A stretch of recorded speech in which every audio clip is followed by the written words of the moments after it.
ಕಾವ್ಯ stories YouTube ಚಾನಲ್ಗೆ ಸ್ವಾಗತ.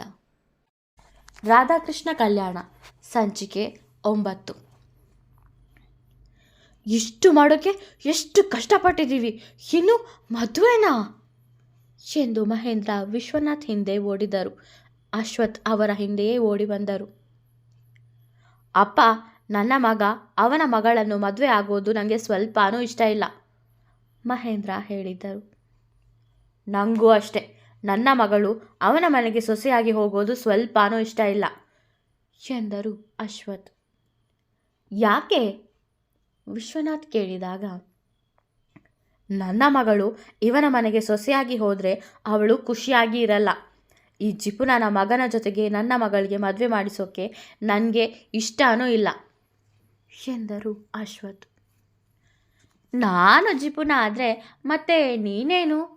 ನನಗೆ ಲಕ್ಷ ವರದಕ್ಷಿಣೆ ತರೋ ಸೊಸೆ ಬೇಕು.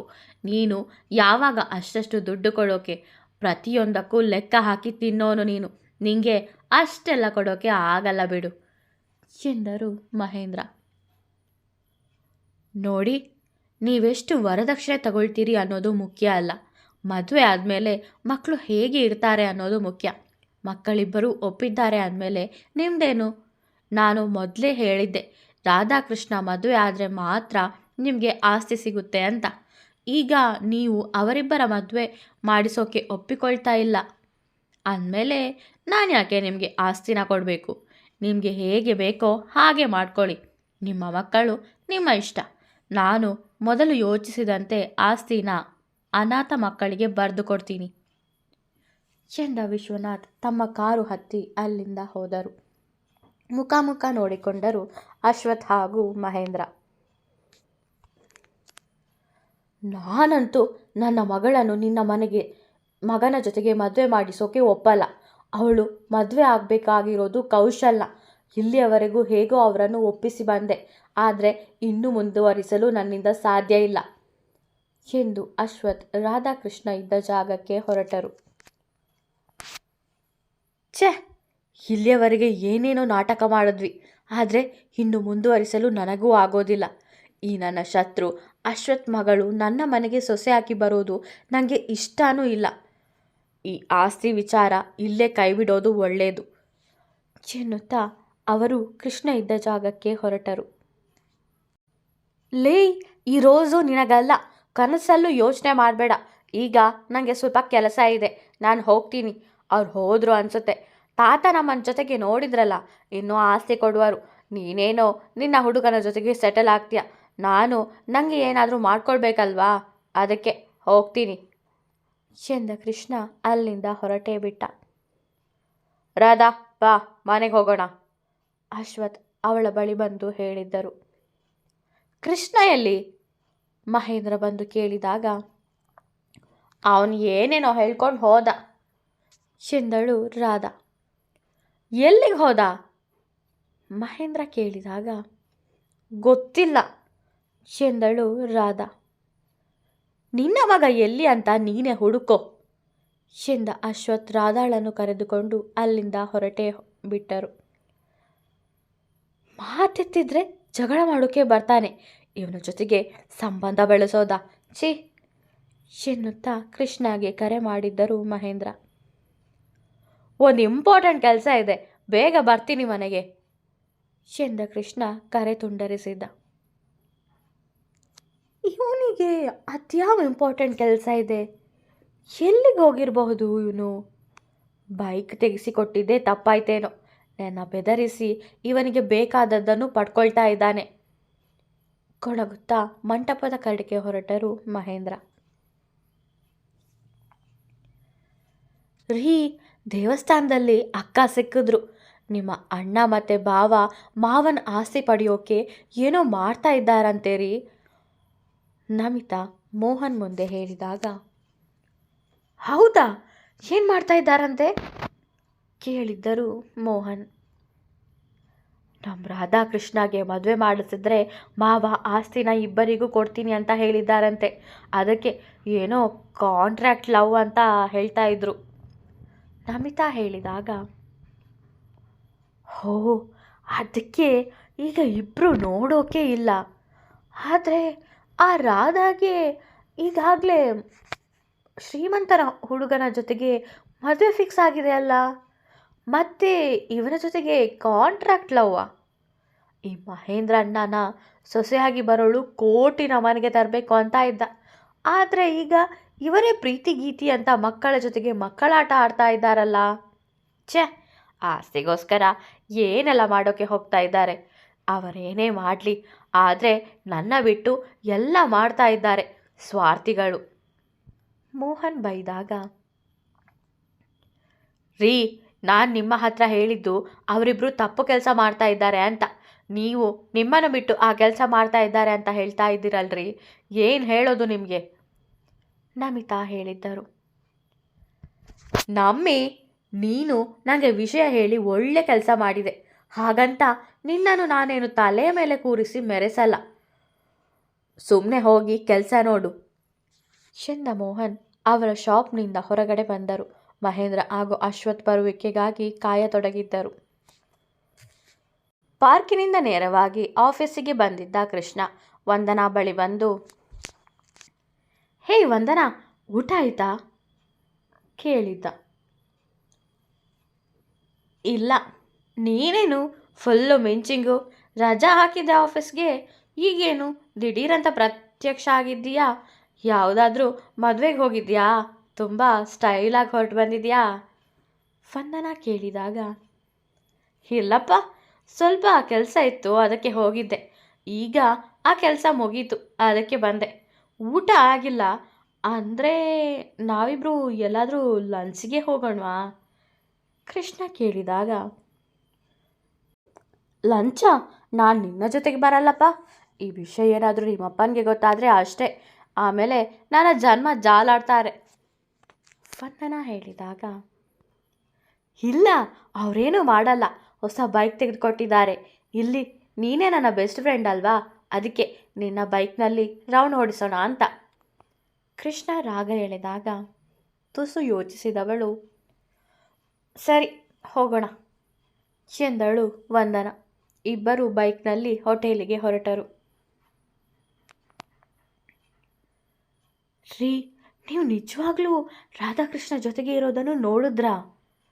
ಸಾವಿತ್ರಿ ಕೇಳಿದಾಗ, ಹೌದು ಸವಿ, ಮೊದಲು ಈ ಅಶ್ವಥ್ ಮತ್ತು ಮಹೇಂದ್ರ ಹೇಳಿದ್ದನ್ನು ನಾನು ನಂಬಲಿಲ್ಲ. ಆದರೆ ರಾಧಾಕೃಷ್ಣನ ಜೊತೆಗೆ ನೋಡಿದ ಮೇಲೆ ಇಬ್ಬರು ತುಂಬ ಪ್ರೀತಿ ಮಾಡ್ತಾ ಇದ್ದಾರೆ ಅಂತ ಅನ್ನಿಸ್ತಾ ಇದೆ. ವಿಶ್ವನಾಥ್ ಹೇಳಿದಾಗ, ಆದರೆ ಆವತ್ತು ಆಸ್ಪತ್ರೆಯಲ್ಲಿ ಅವರಿಬ್ಬರು ಮಾತಾಡಿದ್ದು ಕೇಳಿಸಿಕೊಂಡ್ರೆ ಒಬ್ಬರನ್ನು ಕಂಡ್ರೆ ಒಬ್ಬರಿಗೆ ಆಗಲ್ಲ ಅಂತ ಅನ್ನಿಸ್ತು. ಈಗ ನೀವು ಹೇಳೋದನ್ನು ಕೇಳಿದರೆ ಸಾವಿತ್ರಿ ಹೇಳುತ್ತಿರಬೇಕಾದರೆ, ಬಹುಶಃ ರಾಧಾಕೃಷ್ಣ ಒಬ್ಬರನ್ನೊಬ್ಬರು ಪ್ರೀತಿ ಮಾಡ್ತಾ ಇರಬೇಕು. ಅಶ್ವಥ್ ಅದಕ್ಕೆ ಒಪ್ಪದೆ ರಾಧಾಗೆ ಬೇರೆ ಸಂಬಂಧ ನೋಡಿದ್ದಾನೆ. ಇತ್ತ ಮಹೇಂದ್ರನಿಗೂ ಒಪ್ಪಿಗೆ ಇಲ್ವಲ್ಲ, ಅದಕ್ಕೆ ರಾಧಾಕೃಷ್ಣ ಇಬ್ಬರು ದೂರ ಆಗಬೇಕು ಅಂತ ಅಂದುಕೊಂಡಿದ್ದಾರೆ ಅನಿಸುತ್ತೆ. ಅದಕ್ಕೆ ನಮ್ಮ ಮುಂದೆ ಸುಮ್ಮನೆ ಜಗಳ ಮಾಡಿಕೊಂಡ್ರು. ಆ ಜೋಡಿನ ಒಟ್ಟಿಗೆ ನೋಡಬೇಕು ಸವಿ. ಅಬ್ಬಾ, ನನ್ನ ದೃಷ್ಟಿನೇ ಬೀಳುತ್ತೇನೋ, ಅಷ್ಟು ಮುದ್ದಾಗಿದೆ ಅವರಿಬ್ಬರು ಜೋಡಿ. ಆದರೆ ಅವರಿಬ್ಬರು ಹೀಗೆ ವಿಶ್ವನಾಥ್ ಹೇಳಿದಾಗ, ಅವರಿಬ್ಬರು ಒಂದಾಗೋದು ಆ ದೇವರಿಗೂ ಇಷ್ಟ ಇಲ್ಲ ಅನಿಸುತ್ತೆ. ಸಾವಿತ್ರಿ ಮಾತಿಗೆ, ದೇವ್ರಿಗೆ ಇಷ್ಟ ಇದೆ, ಆದರೆ ಅವರ ಅಪ್ಪಂದ್ರಿಗೆ ಇಷ್ಟ ಇಲ್ಲ ಅಷ್ಟೆ. ದೇವರಿಗೆ ಇಷ್ಟ ಇರೋದಕ್ಕೆ ತಾನೇ ಅವರು ನಮಗೆ ಈ ವಿಷಯ ತಿಳಿಸಿದ್ದಾರೆ. ನಮಗೆ ರಾಧಾಕೃಷ್ಣ ಪ್ರೀತಿ ವಿಷಯ ತಿಳಿದ ಮೇಲೂ ನಾವು ಸುಮ್ಮನೆ ಇದ್ದರೆ ಸರಿ ಇರಲ್ಲ. ಆ ಕಾಲದಲ್ಲಿ ರಾಧಾಕೃಷ್ಣ ಒಂದಾಗಲಿಲ್ಲ. ಈ ಕಾಲದಲ್ಲಾದರೂ ನಮ್ಮ ರಾಧಾ ಕೃಷ್ಣನ ನಾವು ಒಂದು ಮಾಡುವ. ವಿಶ್ವನಾಥ್ ಹೇಳಿದಾಗ, ಅದೇಗೆ ಸಾವಿತ್ರಿ ಕೇಳಿದರು. ಸವಿ, ನನಗೆ ತುಂಬ ಎದೆ ನೋಯ್ತಾ ಇದೆ ಕಣೆ ಎನ್ನುತ್ತಾ ಮಂಚದ ಮೇಲೆ ಕೂತು ಬಿಟ್ಟರು ವಿಶ್ವನಾಥ್. ರೀ, ಮತ್ತೆ ಏನಾಯಿತು ರೀ ನಿಮಗೆ? ಕಣ್ಣು ತುಂಬಿ ಆತಂಕದಿಂದ ಕೇಳಿದ್ದರು ಸಾವಿತ್ರಿ. ಅಯ್ಯೋ ಸವಿ, ನನಗೇನೂ ಆಗಿಲ್ಲ, ನಾನು ಆರಾಮಾಗೇ ಇದ್ದೀನಿ. ನೀನೀಗ ಏನು ಮಾಡಬೇಕು ಅಂದರೆ ನನ್ನ ಹಾಸ್ಪಿಟಲ್ಗೆ ಅಡ್ಮಿಟ್ ಮಾಡಬೇಕು. ಡಾಕ್ಟರ್ ಹತ್ರ ನಾನು ಮಾತಾಡ್ಕೊಳ್ತೀನಿ. ನೀನು ನಿನ್ನ ಮಕ್ಕಳಿಗೆ ಫೋನ್ ಮಾಡಿ ನನಗೆ ಮತ್ತೆ ಹಾರ್ಟ್ ಅಟ್ಯಾಕ್ ಆಗಿದೆ ಅಂತ ಹೇಳು. ವಿಶ್ವನಾಥ್ ಹೇಳುತ್ತಿರಬೇಕಾದರೆ, ರೀ, ಈ ನಾಟಕ ಬೇಡ ಅನಿಸುತ್ತೆ, ಸಾವಿತ್ರಿ ಹೇಳಿದ್ದರು. ನಮ್ಮಲ್ಲಿ ಬೇರೆ ಉಪಾಯ ಇಲ್ಲ ಸವಿ. ನಮಗೆ ಆ ಇಬ್ಬರು ಮಕ್ಕಳು ಜೊತೆಗೆ ಬಾಳೋದು ಮುಖ್ಯ. ಇದು ನನ್ನ ಕಡೆಯ ಆಸೆ. ನನಗಾದರೂ ಈ ಆಸ್ತಿ ಎಲ್ಲ ಏನಕ್ಕೆ? ಎಲ್ಲಾನು ಅವರಿಬ್ಬರ ಹೆಸರಿಗೆ ಬರೆದು ಕಣ್ಣು ಮುಚ್ಕೊಳ್ತೀನಿ. ನಮ್ಮ ಮಕ್ಕಳಂತೂ ಖುಷಿಯಾಗಿ ಇಲ್ಲ, ಮೊಮ್ಮಕ್ಕಳಾದರೂ ಖುಷಿಯಾಗಿ ಇರಲಿ, ಕಣ್ಣೀರು ಸುರಿಸುತ್ತಾ ಹೇಳಿದ್ದರು ವಿಶ್ವನಾಥ್. ಸರಿ ರೀ, ಈಗ ಆಸ್ಪತ್ರೆಗೆ ಹೋಗೋಣ ಬನ್ನಿ ಎನ್ನುತ್ತಾ ಅವರ ಕೈ ಹಿಡಿದು ಆಸ್ಪತ್ರೆಗೆ ಕರೆದುಕೊಂಡು ಹೋದರು ಸಾವಿತ್ರಿ. ಹೋ ಅಣ್ಣ, ಬರಬೇಕು. ಏನು ಇಷ್ಟು ದಿನ ನೋಡೋಕೆ ಇರಲಿಲ್ಲ, ಸಿಕ್ಕಾಪಟ್ಟೆ ಬ್ಯುಸಿ ಇದೆಯಾ? ಮೋಹನ್ ವ್ಯಂಗ್ಯವಾಗಿ ನಗುತ್ತಾ ಕೇಳಿದ್ದರು. ಅದೆಲ್ಲ ನಿಂಗ್ಯಾಕೆ, ಸುಮ್ಮನೆ ಹೋಗಿ ಬಟ್ಟೆ ವ್ಯಾಪಾರ ಮಾಡು ಎಂದ ಮಹೇಂದ್ರ ಅಲ್ಲಿಂದ ಹೋಗುತ್ತಿರಬೇಕಾದರೆ ಅಶ್ವಥ್ ಬಂದಿದ್ದರು. ಹೋ ಭಾವನವರು, ನೀವು ಬಂದ್ರಾ? ಏನು ಇಷ್ಟು ದಿನ ಇಬ್ಬರು ಕಾಣಿಸ್ಲೇ ಇಲ್ಲ, ಈಗ ದಿಢೀರ್ ಅಂತ ಪ್ರತ್ಯಕ್ಷ ಆಗಿಬಿಟ್ಟಿದ್ದೀರಿ. ಎಲ್ಲೋಗಿದ್ರಿ? ಇಬ್ಬರು ಒಟ್ಟಿಗೆ ಹೋಗಿದ್ರಾ ಅಥವಾ ಬೇರೆ ಬೇರೆ ಹೋಗಿದ್ರಾ? ನನ್ನ ಬಿಟ್ಟು ಇಬ್ಬರು ಏನೋ ಮಾಡ್ತಾ ಇರೋ ಹಾಗಿದೆ ಮೋಹನ್ ಕೇಳಿದಾಗ, ನಾವೇನು ಮಾಡ್ತಾ ಇಲ್ಲ, ನೀನೇ ಏನೇನೋ ಊಹೆ ಮಾಡಿಕೊಂಡು ನಮ್ಮ ತಲೆನ ತಿನ್ಬೇಡ, ಸುಮ್ಮನೆ ಕೆಲಸ ನೋಡ್ಕೋ ಎಂದ ಮಹೇಂದ್ರ ಅಲ್ಲಿಂದ ಹೋಗುತ್ತಿರಬೇಕಾದರೆ, ಅಣ್ಣ ನಿಂತ್ಕೊಳ್ಳೋಣ. ಅದೇನು ಅಂದರೆ, ನಮ್ಮ ಗಂಡಸರ ಬಾಯಲ್ಲಿ ಎಲ್ಲ ವಿಷಯನೂ ನಿಲ್ಲುತ್ತೆ, ಆದರೆ ಹೆಂಗಸರ ಬಾಯಲ್ಲಿ ನಿಲ್ಲಬೇಕಲ್ವಾ? ಮೋಹನ್ ನಗುತ್ತಾ ಹೇಳಿದ್ದರು. ಅಂದರೆ? ಅಶ್ವಥ್ ಹಾಗೂ ಮಹೇಂದ್ರ ಕೇಳಿದ್ದರು. ಅಂದರೆ ನನಗೆ ಎಲ್ಲ ವಿಷಯ ಗೊತ್ತಾಯಿತು ಎಂದರು ಮೋಹನ್. ಯಾವ ವಿಷಯ ಕೇಳಿದ್ದರು ಇಬ್ಬರು. ಅದೇ ಕಾಂಟ್ರಾಕ್ಟ್ ಲವ್ ಸ್ಟೋರಿ ನಗುತ್ತಾ ಹೇಳಿದ್ದರು ಮೋಹನ್. ಆ ವಿಷಯ ಮಹೇಂದ್ರ ಹೇಳಿದಾಗ, ಬಿಡೋದಾ? ಯಾಕೆ ಬಿಡಬೇಕು? ನನ್ನ ಬಿಟ್ಟು ನೀವಿಬ್ಬರು ಆಸ್ತಿನ ಹೊಡೆಯೋಕ್ಕೆ ಪ್ಲ್ಯಾನ್ ಮಾಡ್ತಾ ಇದ್ದೀರಾ? ಅಪ್ಪ ನಿಮಗೆ ಮಾತ್ರ ಅದೇಗೆ ಆಸ್ತಿನ ಬರೆದು ಕೊಡೋಕ್ಕೆ ಒಪ್ಪಿಕೊಂಡ್ರು? ನನಗೂ ಇಬ್ಬರು ಮಕ್ಕಳಿದ್ದಾರಲ್ಲ, ಅವರನ್ನು ನಾನು ಮದುವೆ ಮಾಡಿಸಿ ಕೊಡಬೇಕಲ್ಲ. ನನ್ನ ಬಿಟ್ಟು ನಿಮಗೆ ಮಾತ್ರ ಅದು ಹೇಗೆ ಆಸ್ತಿ ಕೊಡ್ತಾರೆ ಅಂತ ನಾನು ಕೇಳ್ತೀನಿ ಮೋಹನ್ ಹೇಳಿದಾಗ, ನೀನು ಏನು ಬೇಕಾದರೂ ಮಾಡ್ಕೊ ಎಂದರು ಅಶ್ವಥ್. ಹಾಂ, ಸುಮ್ಮನೆ ಹೋಗ್ತೀನಿ ಅಂದುಕೊಂಡ್ರಾ? ಹೋಗಿ ಫಿಟ್ಟಿಂಗ್ ಇಡ್ತೀನಿ. ನೀವಿಬ್ಬರು ಸೇರಿಕೊಂಡು ಈ ಕಾಂಟ್ರಾಕ್ಟ್ ಲವ್ ಸ್ಟೋರಿನ ಮಾಡಿಸಿದ್ದು. ರಾಧಾಗೆ ಈಗಾಗಲೇ ಬೇರೆ ಹುಡುಗರ ಜೊತೆಗೆ ಮದುವೆ ಫಿಕ್ಸ್ ಆಗಿದೆ. ಆಸ್ತಿಗೋಸ್ಕರ ನೀವಿಬ್ಬರು ಸುಳ್ಳು ಹೇಳಿದ್ದು. ಇಬ್ಬರು ಮೋಸಗಾರರು. ಅವರನ್ನು ನಂಬಿ ಆಸ್ತಿ ಕೊಡಬೇಡಿ, ನನಗೆ ಕೊಡಿ ಅಂತ ನಾನು ಹೋಗಿ ಕೇಳ್ತೀನಿ ಮೋಹನ್ ಹೇಳಿದಾಗ, ನಿನಗೆ ಆಸ್ತಿ ಬೇಕಿದ್ರೆ ಹೋಗಿ ಕೇಳ್ಕೊ, ಆದರೆ ನಮ್ಮ ವಿಷಯ ಅವರ ಮುಂದೆ ಎತ್ತಬೇಡ. ನಮಗೆ ಯಾವುದು ಬೇಡ ಅಂತ ಡಿಸೈಡ್ ಮಾಡಿದ್ವಿ ಅಶ್ವಥ್ ಹೇಳಿದಾಗ, ಅದ್ಯಾಕೆ ಆಶ್ಚರ್ಯವಾಗಿ ಕೇಳಿದ್ದರು ಮೋಹನ್.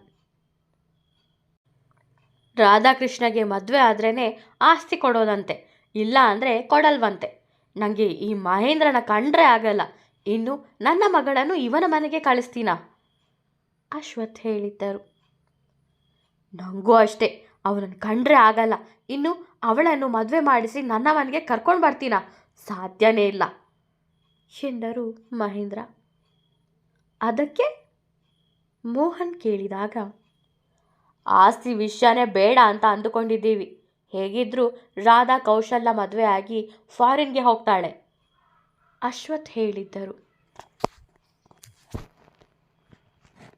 ಆಸ್ತಿ ವಿಷಯನೇ ಬೇಡ ಅಂತ ಅಂದುಕೊಂಡಿದ್ದೀವಿ. ಹೇಗಿದ್ರೂ ರಾಧಾ ಕೌಶಲ್ಯ ಮದುವೆ ಆಗಿ ಫಾರಿನ್ಗೆ ಹೋಗ್ತಾಳೆ ಅಶ್ವಥ್ ಹೇಳಿದ್ದರು. ಕೃಷ್ಣಗೆ ಯಾವುದಾದ್ರೂ ಒಳ್ಳೆ ಹುಡುಗಿನ ನೋಡಿ ಮದುವೆ ಮಾಡಿಸ್ತೀನಿ ಎಂದರು ಮಹೇಂದ್ರ. ಆಸ್ತಿ ಎಲ್ಲ ಅನಾಥಾಶ್ರಮಕ್ಕೆ ಬರ್ತು ಕೊಡ್ತಾರಂತೆ ಮಾವ ಅಶ್ವಥ್ ಹೇಳಿದಾಗ, ನಿಮ್ಮಿಬ್ಬರಿಗೆ ತಲೆ ಕೆಟ್ಟಿದ್ಯಾ? ಅಲ್ಲ, ಅಷ್ಟು ಆಸ್ತಿ ಸಿಗೋವಾಗ ಬೇಡ ಅಂತ ಇದ್ದೀರಲ್ಲ. ಒಪ್ಪಂದದ ಪ್ರೀತಿನೇ ಮಾಡಿಸಿದ್ದೀರಾ, ಇನ್ನು ಒಪ್ಪಂದದ ಮದುವೆ ಮಾಡಿಸೋಕೆ ಆಗಲ್ವಾ? ಮೋಹನ್ ಮಾತಿಗೆ ತಲೆ ಕೆಟ್ಟಿರೋದು ನಿಂಗೆ. ಆಸ್ತಿಗೋಸ್ಕರ ನನ್ನ ಮಗಳ ಜೀವನ ಹಾಳು ಮಾಡೋಕೆ ನನಗೆ ಇಷ್ಟ ಇಲ್ಲ. ಅವಳು ಕೌಶಲ್ ಜೊತೆಗೆ ಮದುವೆ ಆಗಲಿ, ಅಶ್ವಥ್ ಹೇಳಿದ್ದರು. ನನಗೂ ಇದನ್ನೆಲ್ಲ ಮಾಡೋಕ್ಕೆ ಆಗಲ್ಲ. ಸುಮ್ಮನೆ ರಿಸ್ಕ್ ತಗೊಳ್ಳೋದು ಬೇಡ ಎಂದರು ಮಹೇಂದ್ರ. ಅದೇ ಸಮಯಕ್ಕೆ ಮಹೇಂದ್ರ ಅವರಿಗೆ ಸಾವಿತ್ರಿ ಅವರಿಂದ ಕರೆ ಬಂದಿತ್ತು. ನಿಮ್ಮ ಅಪ್ಪ ಮತ್ತೆ ಆಸ್ಪತ್ರೆಗೆ ಅಡ್ಮಿಟ್ ಆಗಿದ್ದಾರೆ. ಮತ್ತೆ ಹಾರ್ಟ್ ಅಟ್ಯಾಕ್ ಆಗಿದ್ಯಂತೆ. ಬದುಕೋದು ಎಂದು ಜೋರಾಗಿ ಅತ್ತರು ಸಾವಿತ್ರಿ. ಅಮ್ಮ, ನೀನು ಅಳ್ಬೇಡ, ನಾನು ಬಂದೆ ಎನ್ನುತ್ತಾ ಕರೆ ತುಂಡರಿಸಿದವರು ಮೋಹನ್ ಹಾಗೂ ಅಶ್ವಥ್ ಬಳಿ ಹೇಳಿದ್ದರು. ಈಗಲೇ ಒಳ್ಳೆ ಸಮಯ ಆಸ್ತಿನ ಪಡೆಯೋಕೆ. ಅಪ್ಪ ಹೇಗಿದ್ರೂ ಸ್ವಲ್ಪ ದಿನ ತಾನೇ ಬದುಕೋದು. ಅದಕ್ಕೆ ನಾನು ಹೇಳಿದ ಹಾಗೆ ಮಾಡಿ ಒಪ್ಪಂದದಲ್ಲಿ ಮದುವೆ ಮಾಡಿಸಿ ಅಪ್ಪ ಆಸ್ತಿ ಕೊಟ್ಟ ತಕ್ಷಣ ಇಬ್ಬರಿಗೂ ಡಿವೋರ್ಸ್ ಕೊಡಿಸಿದ್ರೆ ಆಯಿತು ಎಂದರು ಮೋಹನ್. ರಾಜುಗೆ ಈ ವಿಷಯ ಗೊತ್ತಾದರೆ ಖಂಡಿತ ಅವನು ಒಪ್ಪಿಕೊಳ್ಳಲ್ಲ, ಅಶ್ವಥ್ ಹೇಳಿದ್ದರು. ಅಪ್ಪ ತುಂಬ ಫೋರ್ಸ್ ಮಾಡಿದ್ರು, ಅದಕ್ಕೆ ಒಪ್ಪಿಕೊಳ್ಳೇಬೇಕಾಯ್ತು ಅಂತ ಹೇಳಿ. ಈ ಕಾಂಟ್ರಾಕ್ಟ್ ಮ್ಯಾರೇಜ್ ಬಗ್ಗೆನೂ ಹೇಳಿ ಎಂದರು ಮೋಹನ್. ಹಾಗೆ ಮಾಡಬಹುದು. ಸುಮ್ಮನೆ ನಮ್ಮ ಆಸ್ತಿನ ಯಾರ್ಯಾರಿಗೋ ಯಾಕೆ ಬಿಡೋದು? ಮಹೇಂದ್ರ ಹೇಳಿದಾಗ ನನಗೆ ನಿಜವಾಗ್ಲೂ ಇದಕ್ಕೆ ಒಪ್ಪಿಗೆ ಇಲ್ಲ. ಆದರೂ ನೀವು ಹೇಳಿದ್ದಕ್ಕೆ ಒಪ್ಪಿಕೊಂಡಿದ್ದು. ಇದರಿಂದ ನನ್ನ ಮಗಳಿಗೆ ಏನೂ ತೊಂದರೆ ಆಗದೆ ಇದ್ದರೆ ಸಾಕು ಎಂದರು ಅಶ್ವಥ್. ಏನೂ ಆಗಲ್ಲ, ಈಗ ನಾವು ಆಸ್ಪತ್ರೆಗೆ ಹೋಗೋಣ ಎಂದು ಮೋಹನ್ ಇಬ್ಬರನ್ನು ಆಸ್ಪತ್ರೆಗೆ ಕರೆದುಕೊಂಡು ಹೋದರು. ನನ್ನ ಕಡೇ ಆಸೆ ರಾಧಾಕೃಷ್ಣ ಮದುವೆ ನೋಡಬೇಕು ಅಂತ. ಆದರೆ ನೀವಿಬ್ರು ಒಪ್ಪಿಕೊಳ್ತಾನೆ ಇಲ್ವಲ್ಲ, ಎದೆ ಹಿಡಿದುಕೊಂಡು ನಾಟಕ ಮಾಡುತ್ತಾ ಹೇಳಿದ್ದರು ವಿಶ್ವನಾಥ್. ಅಪ್ಪ, ನೀವೇನು ಯೋಚನೆ ಮಾಡಬೇಡಿ. ನಾನು ಇಬ್ಬರಿಗೂ ಬುದ್ಧಿ ಹೇಳಿದ್ದೀನಿ. ಅವರು ಈ ಮದುವೆಗೆ ಒಪ್ಪಿಕೊಳ್ತಾರೆ. ನೀವು ಹುಷಾರಾಗಿ ಬನ್ನಿ, ಆಮೇಲೆ ಮದುವೆ ಮಾಡಿಸೋಣ ಮೋಹನ್ ಹೇಳಿದಾಗ, ಇವನು ನಮಗೆ ಬುದ್ಧಿ ಹೇಳೋದಾ? ಮನಸ್ಸಲ್ಲೇ ಗೊಣಗಿದ್ದರು ಅಶ್ವಥ್ ಹಾಗೂ ಮಹೇಂದ್ರ. ನಿಜಾನಾ? ಇವರು ರಾಧಾಕೃಷ್ಣ ಮದುವೆಗೆ ಒಪ್ಪಿಕೊಂಡ್ರಾ? ವಿಶ್ವನಾಥ್ ಮತ್ತೆ ಕೇಳಿದಾಗ, ಹೌದು, ಒಪ್ಪಿದ್ದೀವಿ ಎಂದರು ಇಬ್ಬರು. ಒಪ್ಪಿದ್ದೀರಿ ಅಂತ ಪ್ರಮಾಣ ಮಾಡಿ ಕೈ ಮುಂದೆ ಚಾಚಿ ಹೇಳಿದ್ದರು ವಿಶ್ವನಾಥ್. ಅವರ ಕೈ ಮೇಲೆ ಕೈ ಇಟ್ಟ ಅಶ್ವಥ್ ಹಾಗೂ ಮಹೇಂದ್ರ, ರಾಧಾಕೃಷ್ಣ ಮದುವೆಗೆ ನಮ್ಮ ಸಂಪೂರ್ಣ ಒಪ್ಪಿಗೆ ಇದೆ ಎಂದರು. ಪ್ರಮಾಣ ಮಾಡಿದ್ದೀರಿ, ಇನ್ನೂ ಮಾತಿಗೆ ತಪ್ಪೋ ಹಾಗಿಲ್ಲ ವಿಶ್ವನಾಥ್ ಹೇಳಿದಾಗ, ಖಂಡಿತ ಇಲ್ಲ. ನಿಮ್ಮ ಮುಂದೆಯೇ ಇಬ್ಬರಿಗೂ ಮದುವೆ ಮಾಡಿಸೋಣ. ಹಾಗೆ ನೀವು ಕೂಡ ನಿಮ್ಮ ಮಾತನ್ನು ಉಳಿಸಿಕೊಳ್ಳಿ ಎಂದರು ಮಹೇಂದ್ರ. ಹೋಟೆಲಿಗೆ ಬಂದರು ಕೃಷ್ಣ ಹಾಗೂ ವಂದನಾ.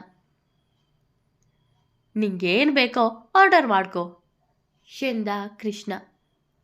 ನಮಗೆ ಬಿರಿಯಾನಿ ಓಕೆ ಎಂದಳು ವಂದನಾ. ಓಕೆ, 2 ಪ್ಲೇಟು ಬಿರಿಯಾನಿ ಎಂದ ಕೃಷ್ಣ. ವಂದನಾ, ನಾನು ನಿನ್ನ ಹತ್ರ ಏನೋ ಹೇಳಬೇಕಿತ್ತು. ಕೃಷ್ಣ ತಡವರಿಸುತ್ತಲೇ ಮಾತು ಪ್ರಾರಂಭಿಸಿದ್ದ. ಅದೇನಂತ ಹೇಳು ಕೃಷ್ಣ, ವಂದನಾ ಕೇಳಿದಾಗ ಸುತ್ತಮುತ್ತ ನೋಡಿದ. ಆ ಜಾಗದಲ್ಲಿ ಯಾರೂ ಇರಲಿಲ್ಲ. ಮಂಡಿಯೂರಿ ಕೂತು ತನ್ನ ಕೈಯಲ್ಲಿ ಹಿಡಿದುಕೊಂಡಿದ್ದ ಹೂಗುಚ್ಛವನ್ನು ಅವಳ ಮುಂದೆ ಇಳಿಸಿ, I love you, will you marry me ಎಂದು ಕೇಳಿದ್ದ. ಮುಂದುವರಿಯುವುದು. ವಿಡಿಯೋ ಇಷ್ಟವಾದರೆ ಲೈಕ್ ಮಾಡಿ, ಕಮೆಂಟ್ ಮಾಡಿ. ನನ್ನ ಚಾನಲ್ಗೆ ಹೊಸಬರಾದರೆ ಸಬ್ಸ್ಕ್ರೈಬ್ ಮಾಡಲು ಮರೆಯಬೇಡಿ. ಧನ್ಯವಾದಗಳು.